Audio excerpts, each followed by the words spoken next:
자, 변호사님 안녕하세요.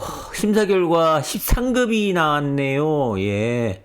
8급 정도 예상했는데 재심 청구하려고 하는데 8급하고 13급하고 손해배상 금액의 차이가 날까요? 8급하고 13급하고 장애 급여액의 차이가 나잖아요. 장애 급여액의 차이가 나니까 당연히 손해배상 금액에도 차이가 나죠. 왜냐하면은 손해배상을 청구하게 되면 일실손해액이란 걸 산정을 해요. 그러면 일실손해액을 산정하고 난 뒤에 거기서 총 일실손해액을 산정해서 거기서 만약에 장애 8급을 받았다 하면은 8급에 해당되는 금액, 아니면 장애 13급을 받았다 그러면 13급에 해당하는 금액을 공제를 합니다. 그래서 뭐 총 손해배상액을 뭐 해갖고 그냥 뭐 5천만 원이다. 총 손해배상 계산해서 나왔더니 5천만 원이다 했는데 13급을 받아서 뭐 13급이면 1,000만 원이고 8급이면은 뭐 2천만 원이다. 그러면은 13급을 받았으면 총 손해배상액에서 13급에 해당되는 1,000만 원을 공제하면 4천만 원을 상대방한테 청구할 수 있고요.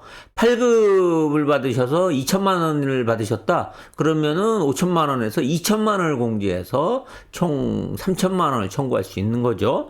그러니까 결국은 뭐 2천만 원을 먼저 장애급여로 받아서 나중에 이제 3천만 원을 받고 그래서 총 합계액이 5천만 원이 되느냐, 아니면은 1,000만 원을 받고 나중에 4천만 원을 받아서 총 합계액이 5천만 원이 되느냐.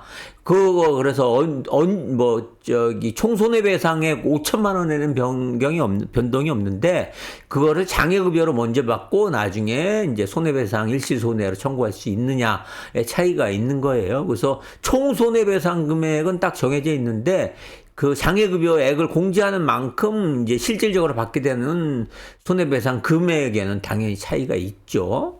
그런데 이런 경우는 있을 수 있어요. 근데 뭐 60세 이상이 되는 경우들이 있어요. 그럼 60세 이상이 되는 경우에는 13급을 받은 경우나 이제 8급을 받은 경우에 그 액수를 공제해야 하고 남는 일실손해액이 없는 경우들이 있을 수 있어요.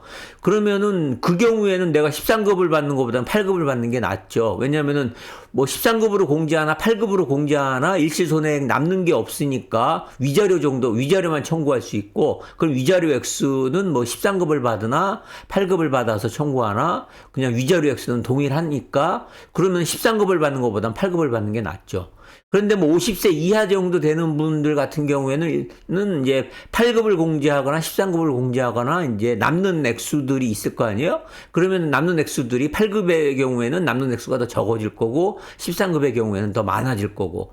그러니까는 뭐 50세 이하 좀 나이가 좀 젊으신 분, 그다음에 노동능력 상실률이 좀 높게 나오신 분, 이런 분들 같은 경우에는 이제 의미가 없는데, 왜냐면은